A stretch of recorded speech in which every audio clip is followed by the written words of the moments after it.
yacu n'ijwi ryacu twese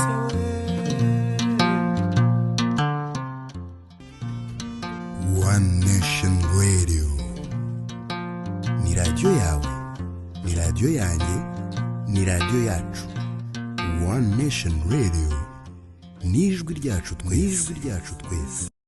Ibihe byiza kuri mwese inshuti bakunzi mudukurikira hano ku ijwi rya diaspora One Nation Radio. Yanitwa Simeon Stizo Mpumuza.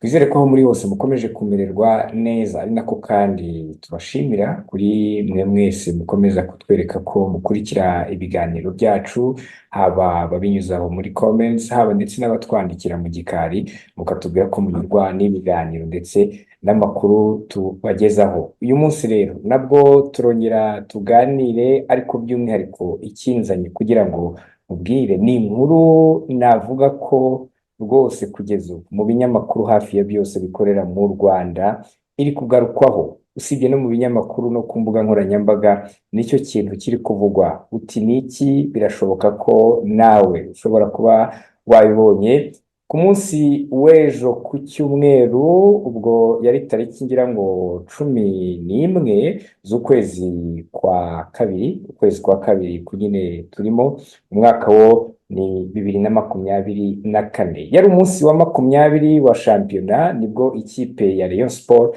yakinaga n'ikipe ya Police FC, aho bakiniraga kuri Pele Stadium, Kigali Pele Stadium Nyamirambo. Nibwo rero habaye iyi match yaje no kurangira ikipe ya Rayon Sport itsinze ibitego 2-1, itsinda ikipe ya Police FC. Hanyuma birangira ari nako kandi ikipe ya Rayon Sport uyu wari ubaye umukino wa 4 itsinze yikurikirana muri iyi shampiyona. Ariko kandi ni umukino urangiye utaravuzweho rumwe kugeza na magingo, yari nacyo gitumye nanjye ngaruka kugira ngo tubiganireho, cyane ko nabonye rwose hirya no hino ariyo makuru ari gucicikana. Umukinnyi w'iyi kipe navuga ko ari no mu beza iyi kipe ifite kuri ubu ngubu, witwa Luvumbu RT. Uyu mugabo ntabwo navuga ko ari kuvugwaho rumwe. Kubera iki? Kubera ko imyitwarire ye ntabwo yanyuze benshi, kubera ko ubwo yishimiraga igitego bari batsinze ikipe ya Police FC ntabwo yakiriwe neza n'abatari bake. Ibyo byo rwose niko bimeze. Ubu ku mbuga nkoranyambaga nakubwira ko hari abari gusaba ko iyi kipe ya Rayon Sport yitandukanye n'uyu mukinnyi wayo, baherekaye babisaba. Gusa n'ubundi ndaza kukubwira updates zihari, kubera ko nta saha irashira n'ubundi Rayon Sport yitandukanyije n'uyu mukinnyi. Uti byagenze bite rero?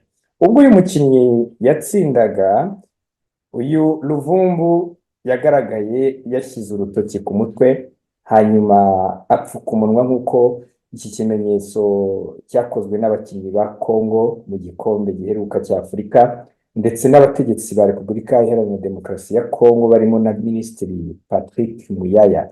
Ni ikimenyetso rero kitishimiwe na benshi, cyane ko abenshi banatangiye kuvuga bati se ni gute uyu mukinnyi ashobora kuzana ibibazo bya politiki muri siporo. Benshi bakomeje kugenda babyibaza. Mu kanya ndabankumvisha na zimwe muri reaction za bamwe mu bantu nagiye mbona hirya no hino babigarukaho. Ariko kandi umuntu yavuga ko benshi mu Banyarwanda bakomeje kuvuga ko kira kimenyetso cyo kwitunga urutoki ugapfuka umunwa ubundi gishinja u Rwanda gufasha umutwe wa M23, bityo bakavuga ko uyu mukinnyi akwiye kwirukanwa. Cyane ko niba ukurikira, Repubulika Iharanira Demokarasi ya Congo ishinja igihugu cy'u Rwanda kuba kiri inyuma cyangwa se gifasha uyu mutwe wa M23, mu gihe u Rwanda ari ibintu rwose rwakomeje kwamaganira kure, ukavuga ko ari ibinyoma, ahubwo ko Congo ariyo igerageza kudaha uburenganzira icyo uyu mutwe urwanira. Ariko nanone Congo igakomeza gushinja u Rwanda. Ni ibintu na n'ubu umuntu yavuga ko biri gutuma umubano w'ibihugu byombi udahagaze neza kugeza magingo aya. Abenshi rero bakomeje kwibaza bati ni gute umukinnyi ukinira ikipe yo mu Rwanda ashobora gukora ibintu nka biriya? Ikindi kandi umukino unarangiye niba wenda wari uri kuri match cyangwa se warakurikiye wenda uciye kuri televiziyo uko byagenze, abakinnyi bose bamaze gutsinda urumva bajya muri celebration bakishima, bakishimana n'abafana babo. Abafana bageze n'aho rwose bahemba cyangwa se baha amafaranga uyu Luvumbu. Ni ibintu rero bitakomeje rwose kugarukaho kimwe, wenda nawe udukurikiye uraza kuza kuduha comment yawe cyangwa se uko ubibona uciye aho hasi muri section ya comments, ariko abenshi bakomeje kugenda babyamaganira kure.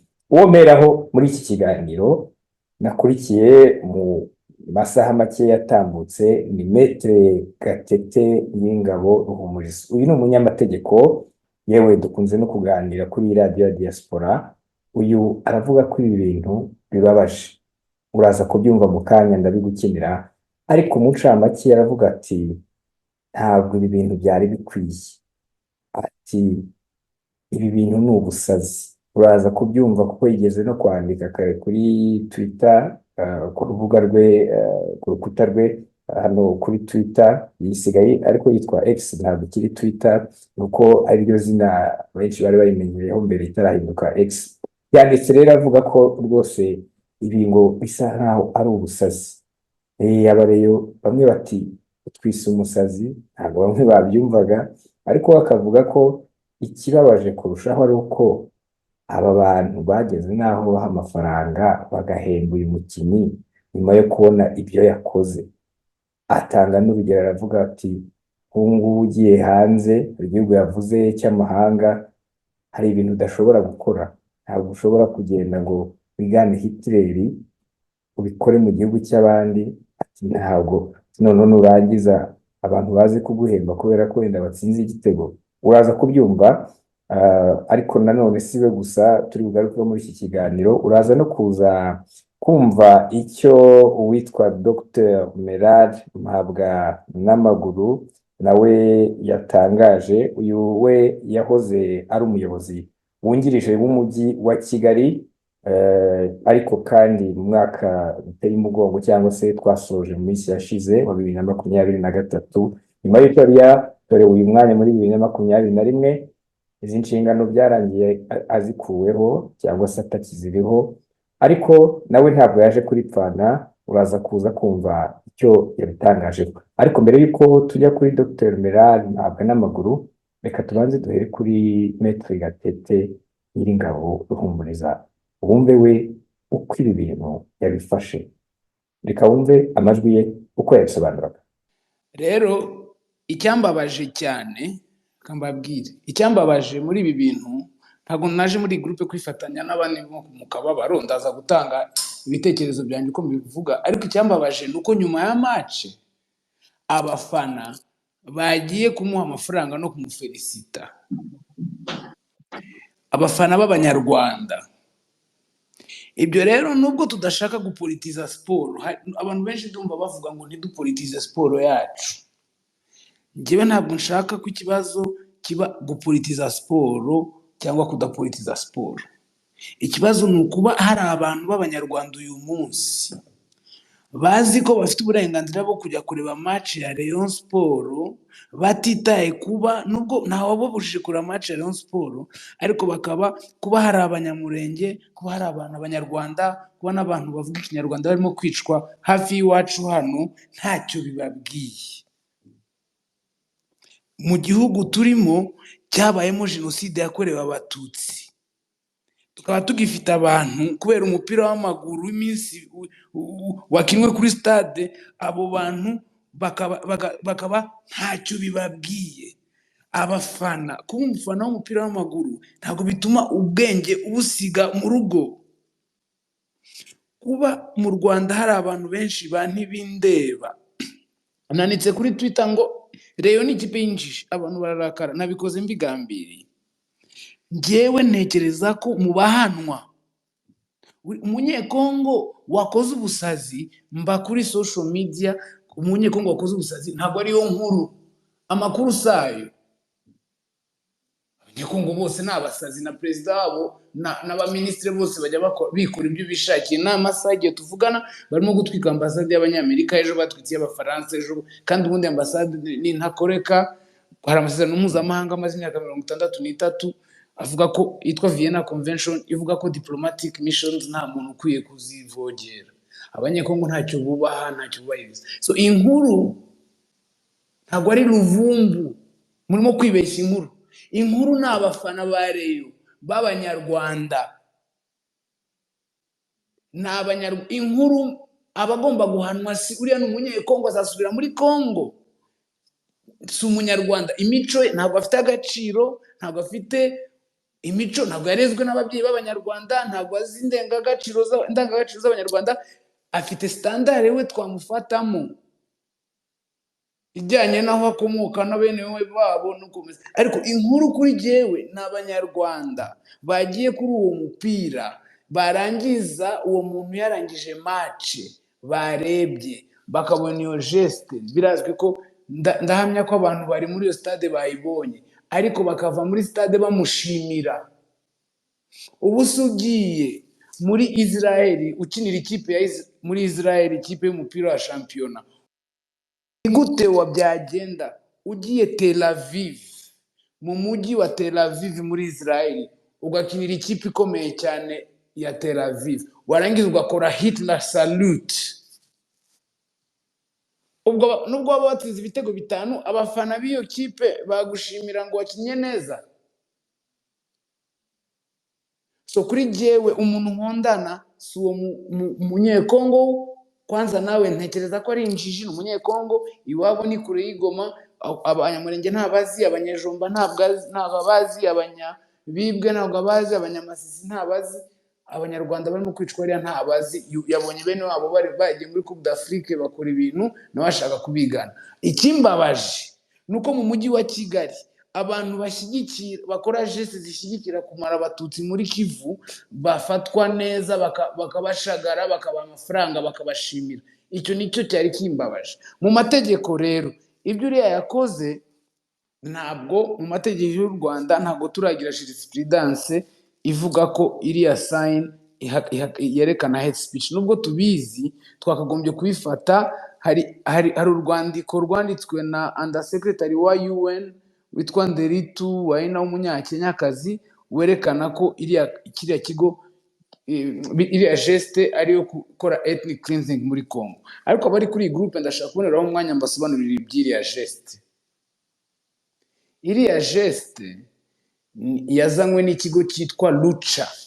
Lucha ni nk'uko twavuga RTLM mu Rwanda, ariko Lucha ikaba yihishe inyuma yo kuvuga ngo ni NGO. Nuko na RTLM yavugaga ngo ni media, so media, free media ntacyo wabakoraho. Lucha ikaba ari ikigo gishinzwe abantu, ugihagarariye witwa Bauma, niwe ujya ukorana na FDLR, bafite amakuru ajyaha UN Group of Experts mujya mwumva. Mushiki wa Bauma akora mu biro bya Muyaya, ni umukobwa, ni deputy wa Muyaya, nibo batangiye organization yitwa Lucha. Niyo ONG ikorana, niyo iha amakuru MONUSCO yo kubeshya, niyo izana abantu ikabacoaching ukuntu bari busubize MONUSCO kugira ngo MONUSCO publie za raporo zayo ya UN.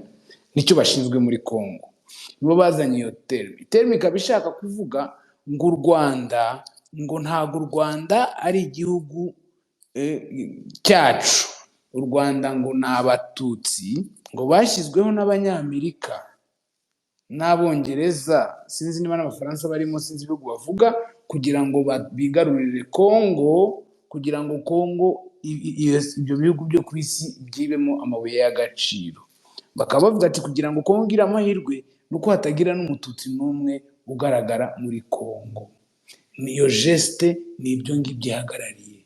Na Hitler kwa kuboko yazamuraga gutya, kwari ukuvuga ngo ko we na bene wabo baba alien aribo bari hejuru, munsi yabo hari abantu b'Abayahudi bagomba kwicwa n'abirabura n'abage. So ayo ni amateka. Kuba mu Rwanda njyewe nasabye, njyewe iyo mba muri Ferwafa, Rayon Sport bari kuyikata amanota 3, 6 cyangwa bakayihagarika uyu mwaka, ariko bakabategeka kuzajya mu mahugurwa yo kubabwira amateka yabo n'amateka y'u Rwanda, bose bakajya gusura inzibutso, bakabanza bakagarura ubwenge ku gihe, bakamenya ibihe turimo, aho turi, n'ibyo turwana nabyo, n'ibibazo dufite. Naho kuvuga ngo kubera ko ngewe ndi umusiporutifu ntibindeba, nta muntu uri ntibindeba mu gihugu cyakubayemo jenoside nk'iki cyacu turi. wumvishe uko Gatete Maître Gatete we abibona, uko imitekerereze ye mu mboni ye, uko we abyumva. Nababwiye ngo muraza kuza kuduha ibitekerezo namwe mutubwire ko mwabyakire cyangwa se uko mubibona. Ariko noneho reka tutarajya muri byinshi, nanone twongere twumve Dr Merard ntabwo n'amaguru we uko nawe abibona. We mu ncamake aravuga ati ahubwo uyu mukinnyi akwiye rwose vuba na bwangu kwirukanwa, agahagurutswa rwose, agahambirizwa amaguru, akava muri iki gihugu kuko ntibikwiye. Uko yabyivugiye mu magambo ye. icyo mpamya neza cyo ni uko nta munyarwanda n'umwe utazi amateka ashaririye igihugu cyacu cyanyuzemo, kandi nta n'uyobewe ubuzima tubanyemo n'umuturanyi wacu, kuko ubuzima umuturanyi wacu tubanyemo igihe kinini cyane, aho afite ibibazo, ari na source y'ibibazo byo mu rugo iwe. Benshi bamwe bo mu byaro, ababandi badakurikirana amateka, bari batarasobanukirwa icyo iriya sinye ivuga nyirizina. Ariko by'umwihariko iyo sinye muri kabineti abantu bahagurutse bakayikoresha, iyo ikipe y'igihugu, football ni umukino ukurikirwa cyane ku isi, ikipe y'igihugu ukoresheje sayini, ngira ngo uwo ari we wese ukoresha social media, uwo ari we wese wakurikiranye football agerageza no gushaka kumenya iyo sayini ivuga. Uyu mwanya rero ndaza kwemeranywa na Godfather yuko ku bigendanye no kuvuga yenda ngo abantu ba Kongo, abayobozi babo n'abaturage babo kubita ko ari ibigoryi, ntabwo ari ibigoryi, kuko ni abanyabwenge, n'ibyo bakora barabizi. Bafite ubugome, kandi burya umugome ukora ubugome bukamara n'igihe, burya aba ari umuhanga, kuko burya ntabwo nabyita ko ari ubugoryi, ahubwo ni ubugome bugambiriwe. Uyu munsi rero ngarutse ku bya Luvumbu, nabonye yenda muri Rayon Sport bavuga yuko ngo barimo bashakisha ibyemezo bafatira kuri Luvumbu, ariko abahanga baravuga ngo vore injuru vorera pour toujours, kuko l'habitude est une seconde nature. Niba umuntu yarakoze ikintu rimwe agakora ikintu bwa kabiri, uyu munsi ndamanyana nuze na Gatete ko uyu munsi ntabwo ari bwo Rayon Sport yagakwiye kwicara, kubera yuko abantu bagezeho babivuga mu gihe byigeze kugaragara bwa mbere, bikaba byagaragaye bwa kabiri. Ikindi ndemera ko mu kibuga iriya geste abafana bamwe bashobora kuba batayibonye, byo birashoboka, bishobora no gutuma mu bamwe mu bafana ari nabwo bamuhaye yenda n'ariya mafaranga, kuko aba Rayon Sport bajya baserebura bagatanga ariya mafaranga. Ariko igihe yabikoraga, sinzi niba mwabibonye ko abakinnyi benshi bagiye kumufata bamubuza gukora biriya bintu. Bishatse kuvuga ngo aho babana bazi ko ajya yenda nabikoresha. Kuba icyo kintu cyaragiye kigaragara, nabwo inzego z'umutekano zadufasha kugira ngo nazo zibikurikiranemo imbere muri Rayon Sport. Bishatse kuvuga ngo hari abantu bari bazi ko iriya ngengabitekerezo muri uriya muntu irimo, ariko bakaba batarabigaragaje.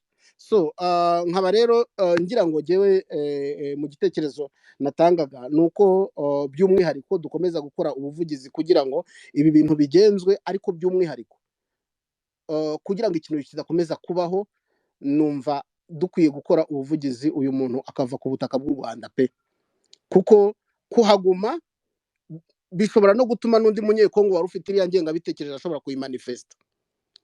Communauté internationale irazi ibibera muri Eastern Congo kuva kera, abanyarwanda turabizi, tuzi ingaruka byagiye bigira. Dufite abakongomani benshi bari mu Rwanda bahunze igihugu cyabo imyaka irenga ingahe, ariko kuba leta uyu munsi ishyira ibibazo byayo ku gihugu cy'u Rwanda, ndetse noneho n'umuntu uri ku butaka bw'u Rwanda uri guhembwa n'u Rwanda, kuko ikipe mbere y'uko habaho ikipe ya Rayon Sport, ubundi ikibanza cya mbere ni igihugu. Ikipe ya Rayon Sport iri mu gihugu cy'u Rwanda, kubera ko igihugu cy'u Rwanda gifite umutekano.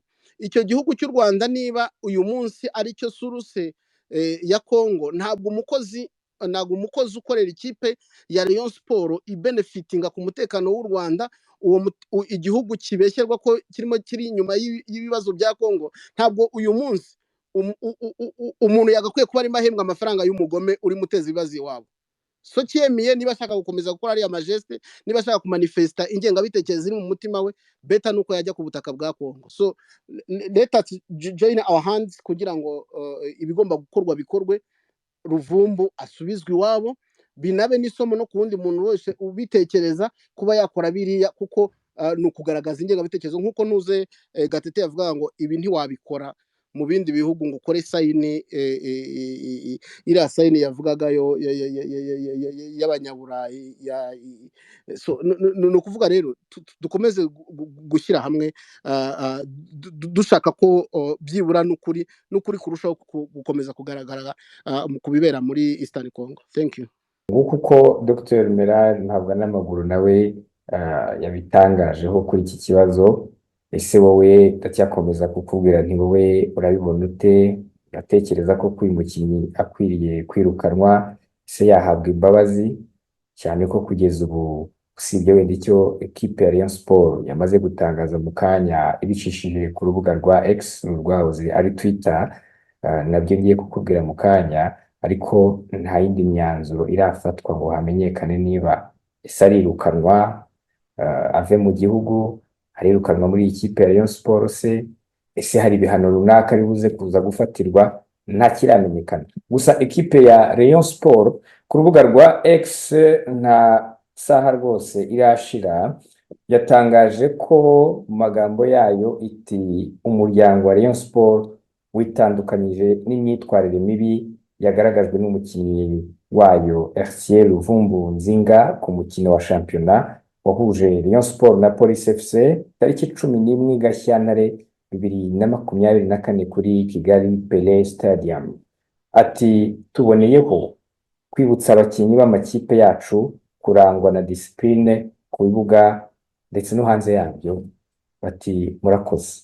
Niyo statement kugeza ubu ekipe ya Rayon Sport yatangaje. Nta kindi kiramenyekana muri iyo myanzuro bamwe bari gutekereza niba ari buze kwirukanwa cyangwa se niba ashobora kuza guhabwa ibindi bihano runaka, niba se yirukanwa mu gihugu usibye no kuba ari muri ekipe gusa, nta kiramenyekana. Ariko kandi nawe udukurikiye birashoboka ko ufite uko ubibona, isura bitekereza bw'iki. Turaza gukomeza dutegereze turebe niba hari ibindi biri bikurikireho nyuma wenda iyi statement ya Rayon Sport, hanyuma ubwo nabwo turaza ku updatinga tubabwire aho bigeze. Nitwa Simeon Steven Muhumuza, mukurikiye ni One Nation Radio, ijwi rya diaspora. Mukomeze mudukurikire, muduhe ibitekerezo byanyu. Niba uri mushya kuri YouTube channel yacu, kanda aho ngaho kuri subscribe ndetse no kuri nzogera ya notifications kugira ngo nawe winjire mu muryango mugari w'abadukurikira, ndetse kandi ube n'umwe mu bazajya babasha kumenya ko hari ikiganiro gishya cyangwa se amakuru mashya dushyizeho kuri YouTube channel yacu. Reka dusoze bifuriza kugira ibihe byiza aho muherereye hose, abari muri diaspora cyangwa se mu ntara ya gatandatu nk'uko tubivuga, cyangwa se kandi n'abari mu Rwanda. Mukomeze rero mugire ibihe byiza aho muherereye hose.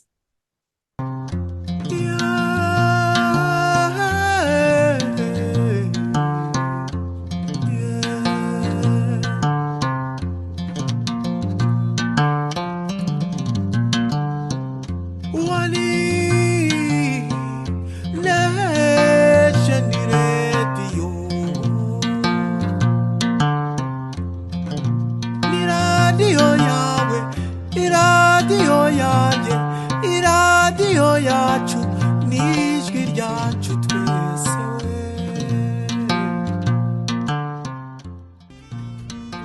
One Nation Radio. Ni radio yawe, ni radio yanjye, ni radio yacu. One Nation Radio. Ni ijwi ryacu twese.